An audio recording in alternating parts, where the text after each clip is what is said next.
नमस्ते दोस्तों, अगर आप लोग रेलवे के किसी भी एग्ज़ाम की तैयारी कर रहे हैं तो प्रीवियस ईयर क्वेश्चंस लगाना बहुत ज़्यादा ज़रूरी है। आज के इस क्लास में हम लोग एलसीएम एंड एचसीएफ टॉपिक लेकर आए हैं, जिसमें हम लोग प्रीवियस ईयर क्वेश्चंस को देखने वाले हैं और ये सवाल 2024 के एग्ज़ाम में जो पूछे गए प्रश्न थे वो हैं। तो यहाँ पर बहुत बेहतरीन तरीके से पूरा कॉन्सेप्ट आपको सिखाएंगे।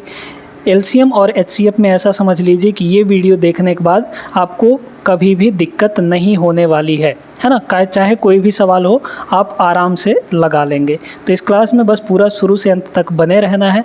पहला जो सवाल दिया गया है वो एलसीएम निकालने के लिए है दोस्तों। अब ये जो नंबर्स दिए गए हैं, अगर आप इनका एलसीएम निकालने लग गए परंपरागत तरीके से, यानी कि जो हमारा बेसिक तरीका है उससे निकालने लग गए, तब तो बहुत सारा समय लग जाएगा। इसलिए हम लोग यहाँ पे जो एलसीएम है उसके बेसिक कॉन्सेप्ट का यूज़ करेंगे, है ना। एलसीएम का बेसिक कॉन्सेप्ट ये होता है कि अगर हमारे पास थोड़ा इसको अच्छे से समझते हैं, जैसे मान लीजिए कि हमारे पास कुछ नंबर है, यहाँ पर 6 है, फिर 8 है, फिर यहाँ पर 7 है और 12 है, ठीक है। ये हमारे पास कुछ 4 नंबर्स हैं। तो इनका जो एलसीएम होगा दोस्तों, एलसीएम का मतलब होता है लीस्ट कॉमन मल्टीपल, यानी सबसे छोटा वो नंबर जो इन सभी का मल्टीपल हो, यानी इन सभी से कटने वाला नंबर हो, है ना। तो एलसीएम का मतलब क्या हुआ, सबसे छोटा ऐसा नंबर जो दिए गए नंबर सभी से कट जाए, सभी से कटने वाला नंबर होना चाहिए वो। क्लियर हो गया बात कि नहीं? ठीक है। अब देखिए, तो इसी का यूज़ हम लोग करने वाले हैं कि भाई जो हमारा एलसीएम होगा इन सभी नंबर का, वो इन सभी से कट जाएगा, सभी से कटने वाला होगा। 24 से भी कटने वाला होगा, 38 से भी कटेगा, वो 336 से भी कटेगा, 152 से भी कटेगा कि नहीं? ठीक है ना। ये बात तो क्लियर हो गई। अब यहाँ पे आप अगर डिविजिबिलिटी रूल जानते हैं तो ऐसे सवालों को बहुत आसानी से लगा पाएंगे। हमारे पास एक नंबर जो दिया गया है वो है 24। 24 का रूल क्या कहता है? 24 का डिविजिबिलिटी रूल ये कहता है कि भाई जो संख्या 3 से भी कटे और जो संख्या 8 से भी कटेगी, वही संख्या 24 से कटने वाली है। मतलब जो हमारा एलसीएम होगा वो तो पक्का है कि 24 से कटेगा, यानी कि वो 3 से भी कट रहा होगा, 8 से भी कट रहा होगा। अब आप ऑप्शन में देखना है आपको कि कौन संख्याएं 3 और 8 दोनों से कट रही हैं, ठीक है। तो पहले 3 का रूल लगाते हैं। 3 का रूल क्या कहता है? 3 का रूल ये कहता है कि संख्या के अंकों का योग 3 से कटना चाहिए, यानी डिजिट्स जो हैं उनका सम 3 से कट जाए।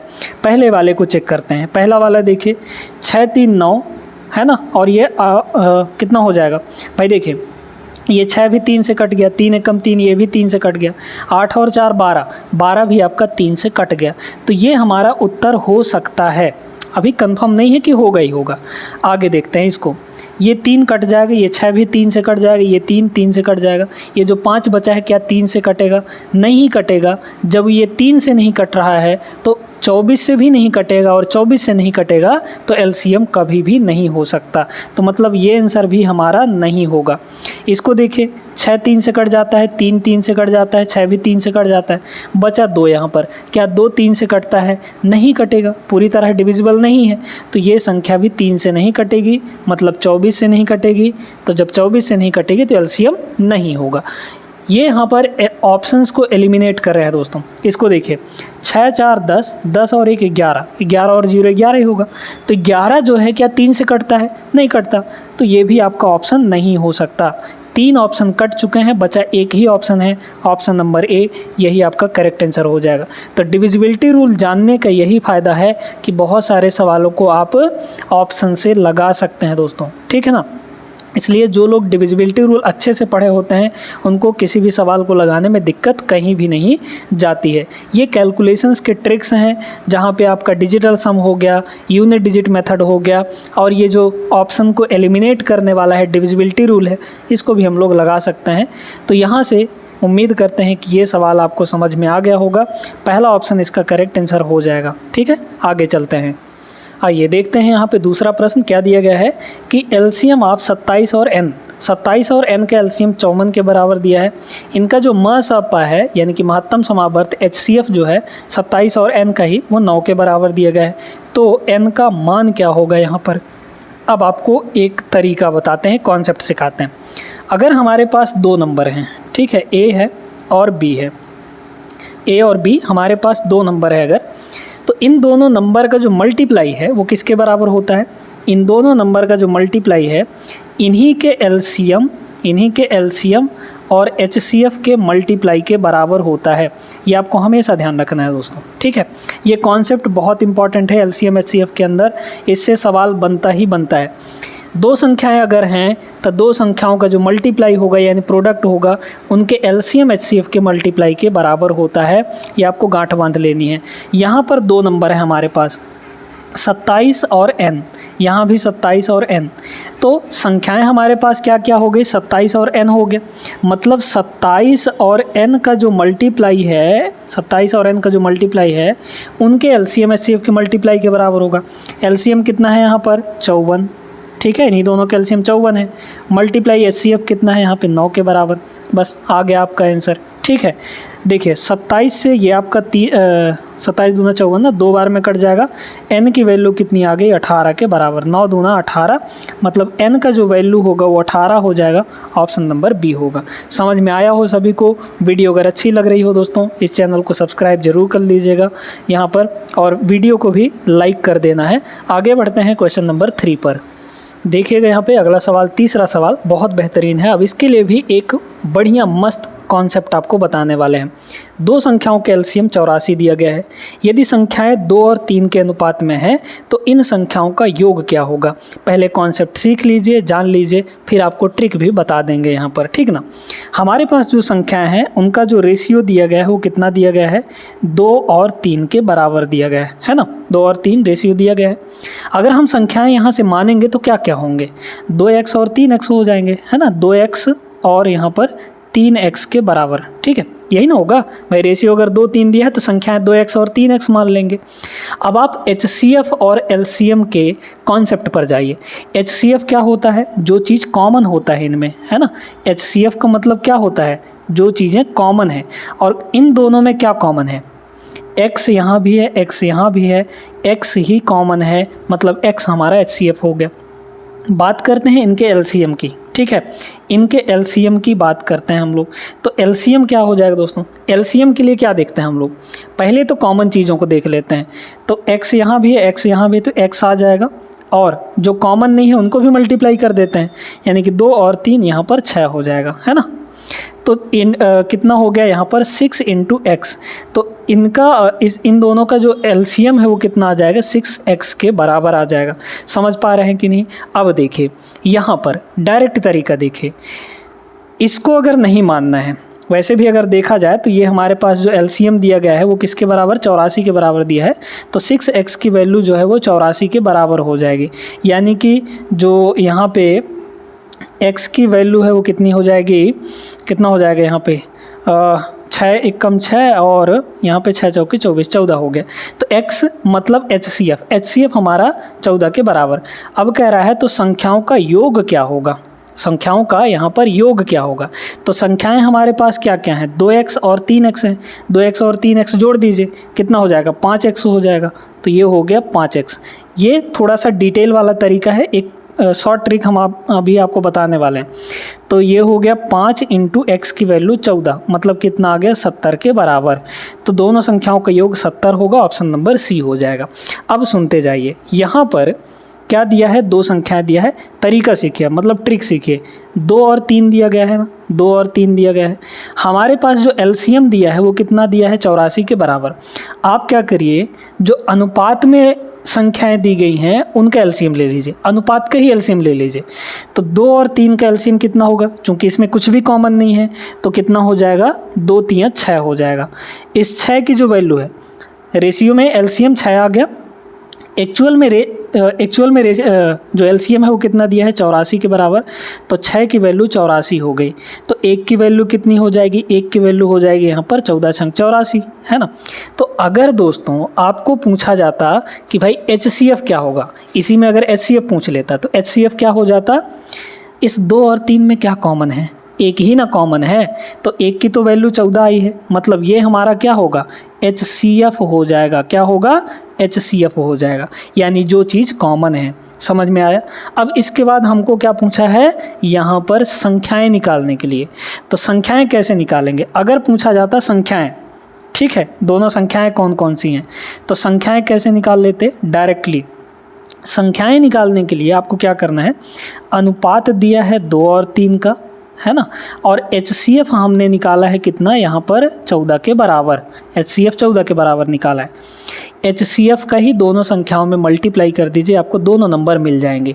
तो 14 का 2 में मल्टीप्लाई करेंगे 28 हो जाएगा, सारे तरीके बताए दे रहे हैं। 14 का 3 में मल्टीप्लाई कर दीजिए 42 मिल जाएगा, यही दोनों आपकी संख्याएँ होंगी। ठीक है, संख्याएं मिल गई। अब इसमें पूछा, इस सवाल में क्या पूछा था, हमको योग पूछा था, तो टोटल कितना हो जाएगा भाई, 1 की वैल्यू 14 है तो यहाँ पर टोटल कितना होगा, 2 और 3 5 हो जाएगा। 5 की वैल्यू कितनी हो जाएगी यहाँ पर, 14 पंचे 70, आ गया ना आंसर, आराम से आ गया। ठीक है, बिना किसी दिक्कत के। आई होप समझ गए होंगे आप लोग। आगे चलिए, आइए देखते हैं यहाँ पे अगला सवाल क्या दिया है। HCF निकालना है, मसपा यानी HCF। ठीक है, अब HCF का भी कॉन्सेप्ट अगर आप जान सकते हैं तो ये सवाल भी बहुत आसान है आपके लिए। कैसे, सुनते जाइए। HCF का कॉन्सेप्ट ये कहता है कि भाई किसी भी नंबर का, या दो हो या 3 हो या 4 हो, जितने भी नंबर हो, उनका जो HCF होता है वो एक सबसे बड़ा नंबर होता है जो सभी दिए गए नंबर्स को काट सकता है, यानी डिवाइड कर सकता है। यानी कि 450 और 1500 और 1650 का जो HCF होगा वो सबसे बड़ा वो नंबर होगा जो इन सभी को काट देगा, है ना, होगा सबसे बड़ा नंबर। ठीक है, तो यहाँ पर आप चेक करिए, सबसे बड़ा नंबर आप ऑप्शन में चेक करिए, सबसे बड़ा नंबर कौन सा है, 200 है। ये 200 जो है, अगर ये HCF होगा इनका तो तीनों को काटेगा, काटेगा कि नहीं, बिल्कुल काटेगा। तो ये बताइए, इसके लास्ट में 2 जीरो है, तो जब इसके लास्ट में 2 जीरो है तो ये उसी नंबर को काट सकता है जिसके लास्ट में 2 जीरो होगा। क्या इसके लास्ट में 2 जीरो है, नहीं है, नहीं काट पाएगा इसको। इसके लास्ट में 2 जीरो है, इसको तो काट देगा, है ना, सबको काटना चाहिए तभी वो HCF होता है। तो ये जो हमारा आंसर है ऑप्शन नंबर बी, ये आपका नहीं होगा। ठीक है, सबसे बड़ा नंबर कट चुका है। अब इसके बाद बात करते हैं 150 की। ये 150 किसको किसको काट पाता है, अगर तीनों को काट देगा तो यही हमारा हो जाएगा HCF। इसको देखिए, 450 को क्या काट पाएगा ये 150, बिल्कुल काट देगा। कैसे, देखिए 450 है, यहाँ पर कितना है 450 डिवाइड बाई 150, है ना, तो जीरो से आपका जीरो कट जाएगा और 15 3 45 कट जाएगा। इसको क्या काट देगा, बिल्कुल काट देगा यहाँ पर, है ना। इस 1650 को देखिए क्या काट पाएगा, 1650 को ये 150 क्या काट पाएगा, तो 150 नीचे करिए, ये हो जाएगा। यहाँ पर देखिए 15 1 कम 15, फिर बचा 1 तो 15 हो गया, फिर 15 1 कम 15, कट गया पूरी तरीके से। मतलब ये जो 150 है ये 450 को भी काट रहा है, 1500 को भी डिवाइड कर रहा है, 1650 को भी डिवाइड कर रहा है। इसका मतलब यही इसका HCF हो जाएगा। ठीक है, तो ऑप्शन नंबर बी यहाँ पर करेक्ट आंसर हो जाएगा। आगे चेक करने की ज़रूरत नहीं है, वैसे भी 100 तो होगा नहीं क्योंकि 100 इसको काट सकता है लेकिन इन दोनों को नहीं काट पाएगा क्योंकि लास्ट में 2 जीरो है। 50 सबको काट देगा, 50 जो है सबको काट देगा, लेकिन ये सबसे बड़ा नहीं है ना। इसके अलावा भी यहाँ पर 150 है, ये भी इन सभी को काट सकता है, तो बड़ा वाला नंबर ही हमारा HCF हो जाता है। समझ पाए कि नहीं, उम्मीद करते हैं क्लियर हो गया होगा। चलते हैं अगले प्रश्न पर। देखिए इस सवाल में भी आपको HCF ही निकालना है, बता चुके हैं। सबसे बड़े नंबर को चूज करिए आप, फिर उससे काट के देखिए। 8 है, 8 का रूल क्या कहता है कि लास्ट के 3 डिजिट 8 से कटने चाहिए। ये जो 180 है 8 से नहीं कटता भाई, 8 दूना 16 हो जाएगा, बचे 2 20 हो जाएगा, तो 20 के 8 से कटता है। यही संख्या नहीं कट रहा है, तो मतलब ये आंसर नहीं होगा। फिर इससे और छोटे में आइए, मतलब 6 पे आइए। 6 का रूल ये कहता है कि भाई जो संख्या 2 से भी कटे और 3 से भी कटे वही संख्या 6 से कटेगी, है ना। तो देखिए 8 2 10 हो रहा है, ये क्या 10 3 से कटता है, नहीं कटता ना। 3 का रूल तो यही कहता है कि अंकों का योग 3 से कटना चाहिए। यहाँ 3 1 4 है, ये भी 3 से नहीं कटेगा, ये भी 3 से नहीं कटेगा, हालांकि ये कट जाएगा पर 3 से ही नहीं कट रहा है, तो 6 से क्या कटेगा, नहीं कटेगा, तो ये आंसर भी नहीं होगा हमारा। 4 पर आ जाइए, है ना, क्योंकि इससे छोटा फिर 4 है ना। 4 को देखिए, क्या 4 तीनों को काट पाएगा। 4 का रूल ये कहता है लास्ट का 2 अंक कटना चाहिए। यहाँ 10 है दोस्तों, क्या 10 4 से कटता है, नहीं कटता ना, तो ये आंसर भी हमारा नहीं होगा। हमारे पास बचा है सिर्फ एक ही, यही हमारा आंसर हो जाएगा। मतलब जो कॉमन चीज़ है इन तीनों में, सबसे बड़ा नंबर वो कौन है, 2 है। 2 के अलावा कुछ भी कॉमन नहीं है। आई होप समझ में आ गया होगा सभी को। तो 2 इज़ द करेक्ट आंसर, 2 से सभी कट जाएंगे। समझ में आ गया? आगे चलिए। अब इसमें क्या बोला है, 2 संख्याएं 3 और 2 के अनुपात में, उनके एलसीएम और एचसीएफ क्रमशः यहाँ पर 24 और 4 हैं। इन दोनों में सबसे बड़ी संख्या क्या होगी? बहुत सिंपल सा प्रश्न है, हमने आपको बताया था संख्याओं का अनुपात क्या दिया है, 3 और 2 के बराबर दिया गया है ना। हमारे पास यहाँ पर सिर्फ एचसीएफ की ज़रूरत है ना। एलसीएम जो दिया गया है वो फालतू में दिया गया है, एचसीएफ की ज़रूरत है दोस्तों, ठीक है, सिर्फ एचसीएफ की ज़रूरत है। एचसीएफ कितना दिया है? एलसीएम तो 24 है, एचसीएफ आपका 4 के बराबर दिया गया। हमने आपको बताया था कि जब भी अनुपात देगा और एचसीएफ देगा तो एचसीएफ को दोनों अनुपात के साथ मल्टीप्लाई कर दीजिए, आपका संख्याएं मिल जाएंगी। तो क्या क्या हो जाएगा, 4 का 3 में मल्टीप्लाई करेंगे ये हो जाएगा 12, और 4 का 2 में मल्टीप्लाई करेंगे ये हो जाएगा 8। तो 12 और 8 मिल गया यहाँ पर संख्याएं। बड़ी संख्या पूछा था तो बड़ी संख्या 12 होगी, ऑप्शन नंबर सी होगा। समझ में आया है सभी को? आगे चलते हैं। 7वां सवाल देखिएगा, ये बहुत बेहतरीन सवाल है। इसके लिए एक छोटा सा स्मार्ट अप्रोच भी बताएंगे। पहले इस सवाल को देख लीजिए कैसे करना है बेसिक तरीके से। यहाँ पर आपको दिया है एचसीएफ और एलसीएम क्रमशः, हिंदी वाले में तो नहीं दिया है, इंग्लिश वाले में ज़रूर दिया है। एचसीएफ 57 है और एलसीएम हमारा 114 है। हमें बोला एक संख्या दूसरी संख्या की 9/2 गुना है, यानी एक संख्या मान लीजिए x है तो जो y होगा दूसरी संख्या वो कितना हो जाएगा यहाँ पर 9/2। मतलब हम ये कह सकते हैं कि y इधर आ जाएगा तो x/y हो जाएगा। x/y जो है वो 9 और 2 है, यानी कि x रेशियो y जो है वो हमारा 9 और 2 का आ गया। मतलब यहाँ पर एक संख्या 9 यूनिट है, दूसरी संख्या यहाँ पर 2 यूनिट है, ठीक है।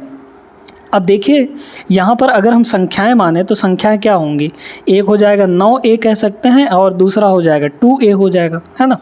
अब आप जानते हैं कॉन्सेप्ट की संख्याओं का मल्टीप्लाई उनके एलसीएम एचसीएफ के मल्टीप्लाई के बराबर होता है। तो ये हो गया, संख्याओं को मल्टीप्लाई करिए, इन दोनों को मल्टीप्लाई करेंगे कितना हो जाएगा, 9 दूना 18, 18 इंटू ए स्क्वायर, है ना, a इंटू ए स्क्वायर। ये किसके बराबर होगा, एलसीएम एचसीएफ के मल्टीप्लाई के बराबर, यानी कि यहाँ पर 57 गुणे 114। क्लियर है यहाँ तक? काट लीजिए कितना हो जाएगा, 9 से अगर काटेंगे तो 9 से ये नहीं कटेगा, ठीक है।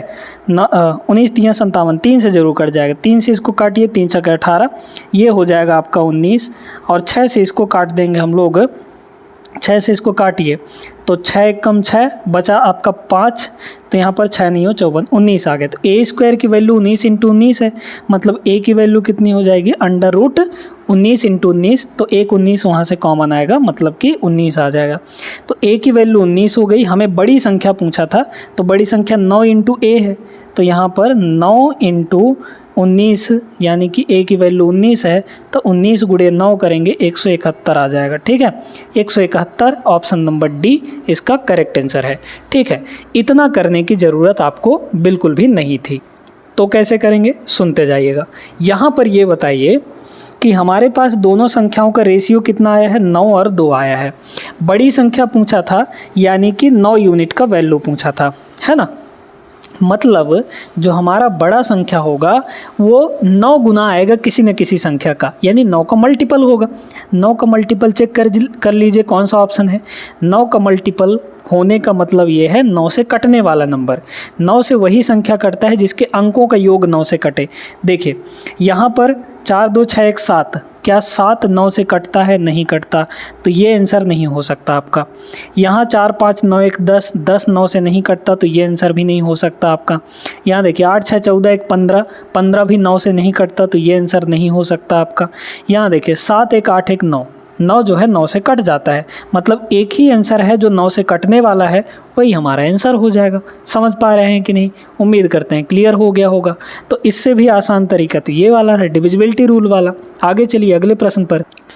देखिए यहाँ पर अब देखते हैं बहुत बढ़िया प्रश्न क्या दिया गया है। दो संख्याओं का महत्तम समावर्त यानी कि GCD है ना, लघुत्तम समावर्त 12 और 480 दिए गए हैं। संख्याएं 5 और 8 के अनुपात में है, तो संख्याएं क्या क्या हो जाएंगी हमारे पास, 5A और 8A हो जाएगा कि नहीं।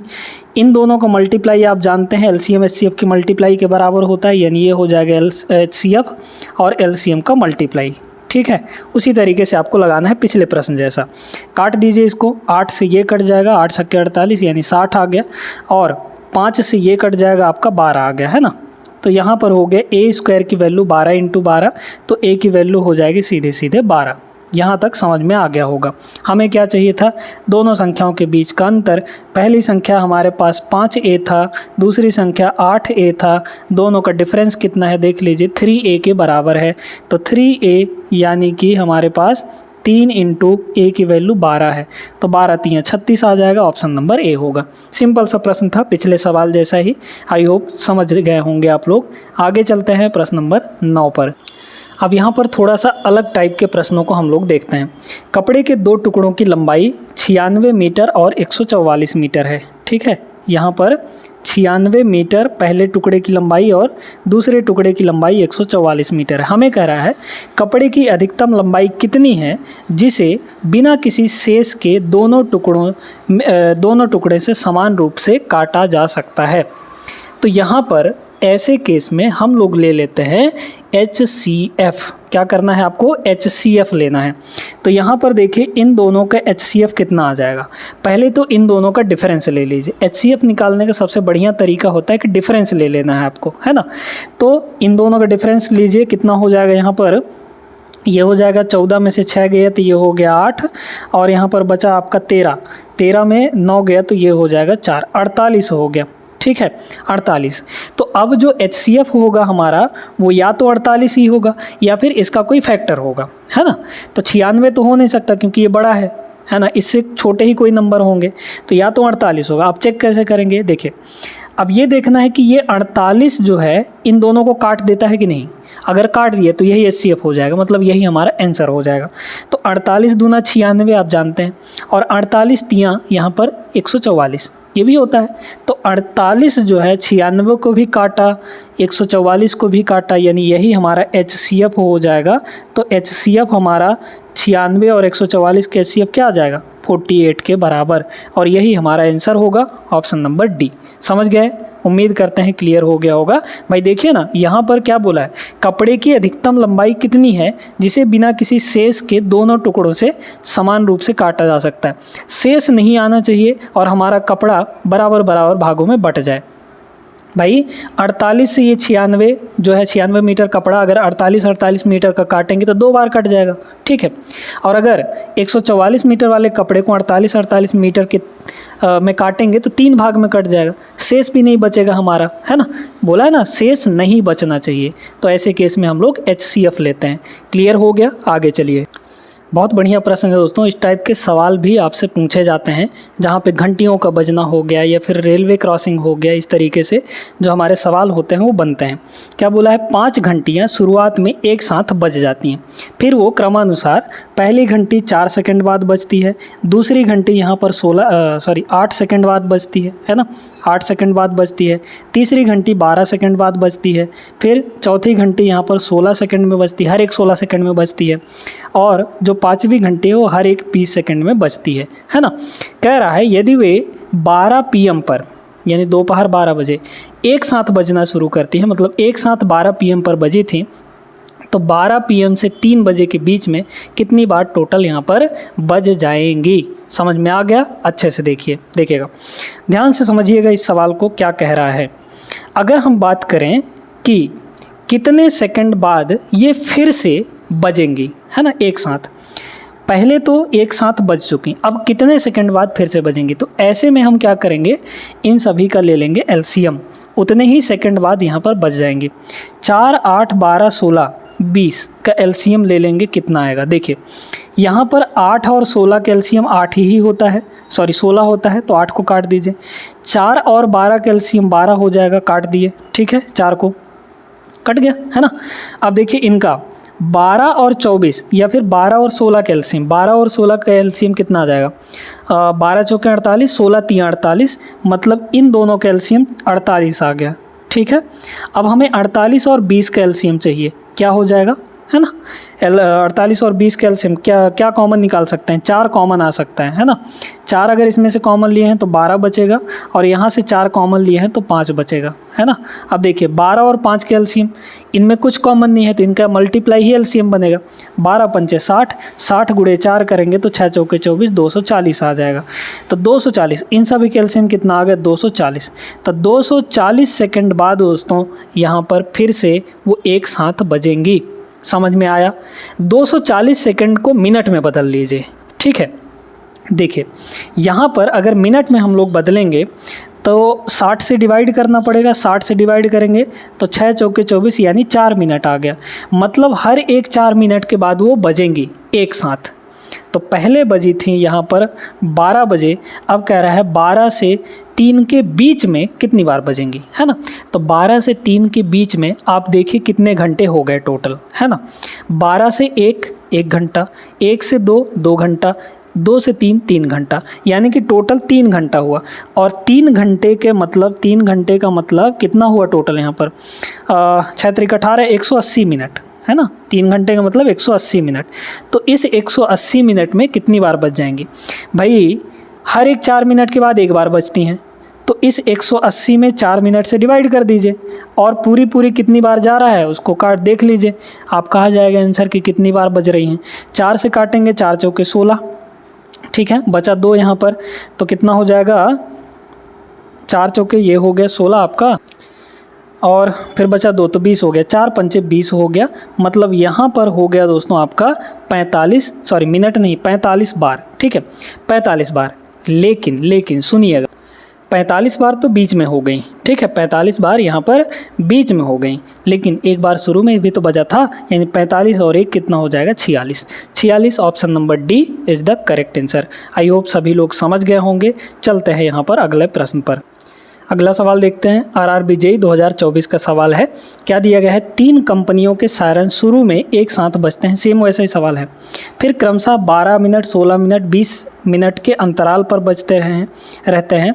पहली बार एक साथ बजने के समय से 16 घंटे और 12 मिनट की अवधि में कितने बार एक साथ बजेंगे। बहुत बढ़िया प्रश्न है, ठीक है। देखिएगा यहाँ पर 12 मिनट बाद एक साथ, 16 मिनट बाद एक साथ 16 मिनट बाद फिर बजती है दूसरी घंटी, दूसरा सायरन, और तीसरा सायरन यहाँ पर 20 मिनट बाद, ठीक है 20 मिनट के अंतराल में। इनका ले लेना है एलसीएम। तो 12, 16, 20 का एलसीएम बताए थे, 12 और 16 का एलसीएम 48, 48 और 20 का एलसीएम 240 आ जाएगा। अभी ने निकाले हैं पिछले सवाल में ही। 240 मिनट है ना, मिनट, तो इसको घंटे में बदल लीजिए, ठीक है। घंटे में अगर हम लोग बदलेंगे तो घंटे में जब बदलेंगे तो कितना हो जाएगा, 60 से डिवाइड कर देंगे। 60 से डिवाइड जैसे ही करेंगे तो 6 चौके 24 यानी कि 4 घंटे आ जाएगा, है ना 4 घंटे। तो हर एक 4 घंटे के बाद जो है घंटियाँ या सायरन साथ में बज रही हैं। अब यहाँ पर देखिए कि 16 घंटे और 12 मिनट की अवधि में कितनी बार एक साथ बजेंगे, है ना। तो कैसे निकालेंगे, देखिए 16 घंटे 12 मिनट, 16 घंटे का मतलब क्या हुआ कि अगर मिनट में बदलेंगे तो 16 गुणे 60 करना पड़ेगा, ये मिनट में हो गया, और प्लस कितना मिनट है यहाँ पर 12 मिनट है। तो 16 छक्के 96 यानी 960 ये हो गया, 960 और 12 972 मिनट हो जाएगा। इस 972 मिनट में कितनी बार बजेगा ये आपको देखना है, ठीक है। तो पहला जो है 240 मिनट पे, या फिर ऐसा समझिए कि पहला जो बजेगा वो तो 00 मिनट पे बजेगा, है ना। हमारे पास यहाँ पर टोटल 240 है, इसको घंटे मत बदलिए, ठीक है, इसको मिनट में ही रहने दीजिए। तो पहला जो था वो बज चुका है शुरू में ही, पहला जो है वो बज चुका है शुरू में ही। अब अगला कितने में बजेगा, यहाँ पर अगला बजेगा आपका यहाँ पर 240 पे। तो पहला हो गया 0 पे, दूसरा बज जाएगा 240 पे, है ना 240 पे। फिर अगला 240 बढ़ाते जाइए, है ना 240 मिनट फिर इसमें जोड़ देंगे। तो 240 मिनट जोड़ेंगे तो 24 दूना 48 यानी कि यहाँ पर 480 हो जाएगा। सॉरी, यहाँ पर अगर 240 इसमें जोड़ेंगे, हाँ ठीक है 240, तो यहाँ पर 480 हो गया। फिर इसमें 240 और जोड़ेंगे तो कितना हो जाएगा 24 24 3 72 720 हो जाएगा, ठीक है। फिर अगला 240 जोड़ेंगे तो कितना हो जाएगा यहाँ पर 24 चौके 96 हो जाएगा, 960 मिनट हो जाएगा, 960 मिनट, ठीक है। फिर इसके बाद ये 960 के बाद फिर अगर हम लोग लेंगे तो फिर वो आगे चला जाएगा, है ना, 972 से। तो 972 मिनट के अंदर ही देखना था। तो कितनी बार बज गई, एक शुरू में बजा था तो 1 2 3 4 और 5, टोटल 5 बार हो जाएगा। 4 बार मत कर दीजिए, गलत हो जाएगा, क्योंकि शुरू में भी तो बजा था एक बार, शुरू में भी तो बजा था एक बार। हमको टोटल पूछा है कि 16 घंटे 12 मिनट की अवधि में कितनी बार बजेंगे एक साथ, तो 5 बार बजेंगे। ऑप्शन नंबर डी यहाँ पर राइट आंसर हो जाएगा। आई होप सभी लोग समझ गए होंगे। तो आज के इस क्लास में दोस्तों बस इतना ही। उम्मीद करते हैं कि ये सेशन आपको पसंद आया होगा। वीडियो अगर अच्छी लगी हो तो लाइक कर दीजिए, चैनल को भी ज़रूर सब्सक्राइब कर लेना है। मिलते हैं अगले क्लास में ऐसे ही बेहतरीन कॉन्सेप्ट के साथ, सवालों के साथ। तब तक के लिए जय हिंद।